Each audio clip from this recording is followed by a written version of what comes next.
that Nigeria, our beloved country, is comprised of over 250 indigenous ethnic nationalities, who, though are the real owners of Nigeria, have suffered neglect and are deprived of their God-given rights and privileges as indigenous inheritors. Sadly, the current administration of our country has failed in its responsibility to dispense justice, equity, and fairness to all Nigerians, hence the myriads of agitations by various indigenous groups. The escalation of the tempo of agitation for Republic of Biafra, Oduduwa, and other indigenous groups can be traced to the failure of President Muhammadu Buhari to show leadership since taking over the reins of power in 2015. IPN recognizes and respects the rights of indigenous peoples of Nigeria to self-determination because it is a fundamental human right. We strongly hold that the concerns raised by these agitators are legitimate and hence should be addressed. We frown at the crackdown on harmless protesters and agitators across the nation.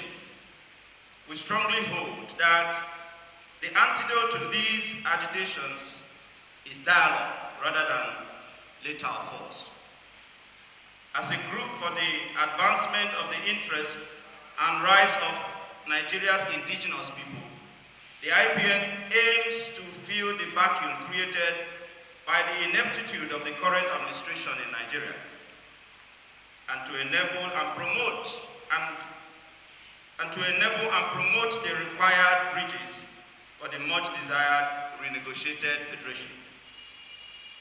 We shall defend the interest of all the indigenous people of Nigeria, irrespective of ethnic and political affiliation or creed.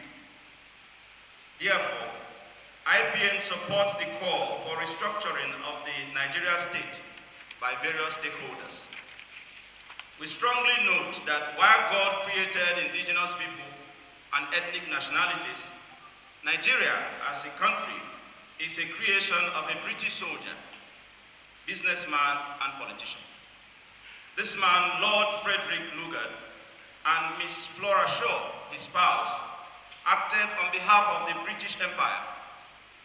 It is our view, therefore, that no blood of any indigenous person should be shed to preserve this Nigeria enterprise.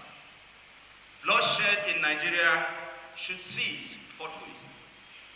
We also note that penultimate to the 1914 amalgamation of the entity called Nigeria and afterwards, the indigenous people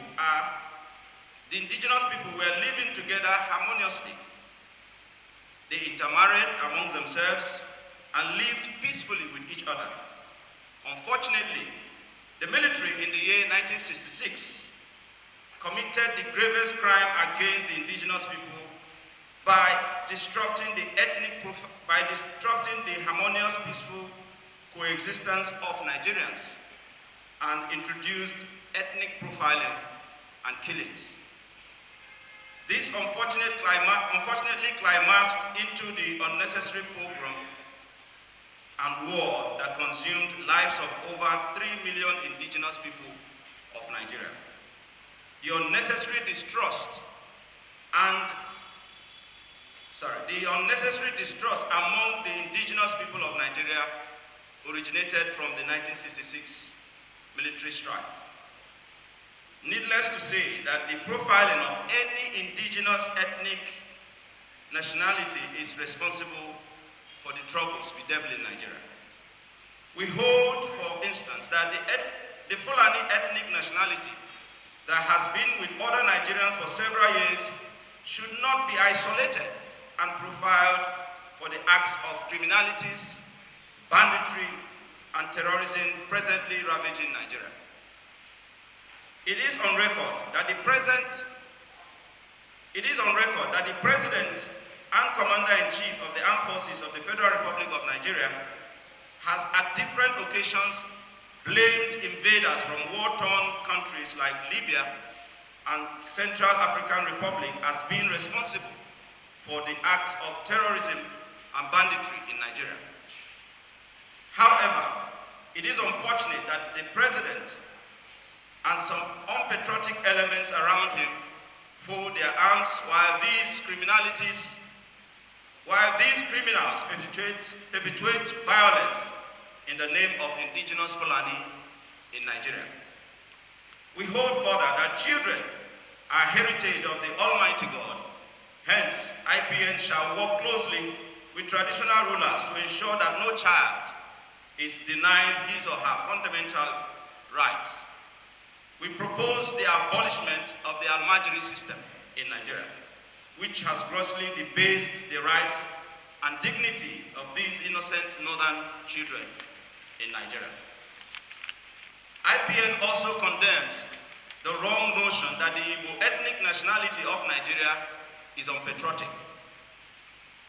and is at war with other ethnic nationalities and by extension Nigeria.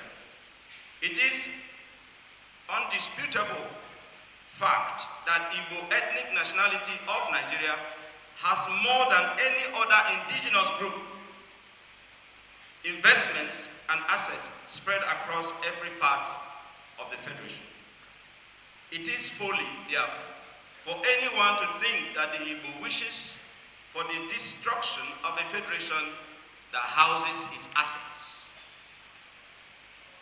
We can profile neither the Fulani nor the Igbo. We cannot profile the Yoruba because somebody is insisting that his people must be safe and secure. Apparently, IPN condemns the notion that any particular indigenous ethnic nationality is the architect of Nigeria's problem.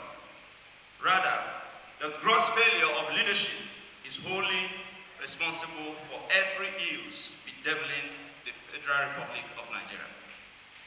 We call on the traditional rulers, who are the true custodians of the authority of the indigenous people, to bring all the indigenous nationalities on a round table for a no-holds-barred conversation aimed at resolving any or imagined differences and initiate reconciliatory moves amongst the indigenous ethnic nationalities.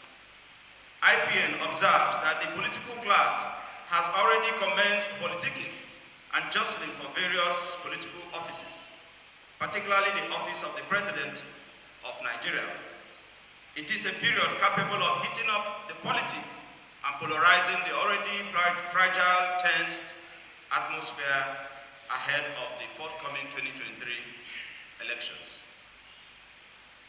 We recall that during the military administration of General Sani Abacha, a former Vice President of Nigeria and one of the founding fathers of the Fourth Republic, Dr. Alex Ekwueme, proposed the subgrouping of Nigeria into geopolitical zones.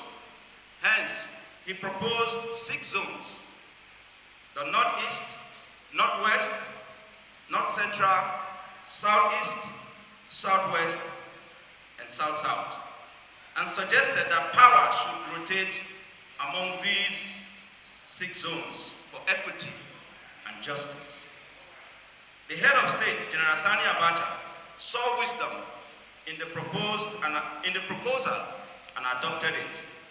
Unfortunately, the framers of the 1999 Constitution failed to capture this brilliant arrangement in the 1999 Constitution as amended. Since the return of democracy, 3 of these 6 zones, that is Southwest, South-South, and North Central, have had opportunity to govern Nigeria through Chief Olusegun Obasanjo, Alhaji Umaru Musa Yar'Adua, Dr. Goodluck Jonathan, and the incumbent President Muhammadu Buhari. Muhammadu Buhari, who has been incumbent since 2015, is expected to complete his tenure in 2023. The natural expectation is that Buhari being from the northern region, power should shift to the southern part of Nigeria following his 8 years in office. IPN therefore reasons that for the interest of justice, equity, and fairness, the only zone in the southern region, that is the Southeast, which is yet to produce a president or vice president since 1999, should be supported to produce the next president of the Federal Republic of Nigeria. Nevertheless, IPN is not unmindful of the constitutional rights of indigenous people of Nigeria to elect whosoever they choose or desire.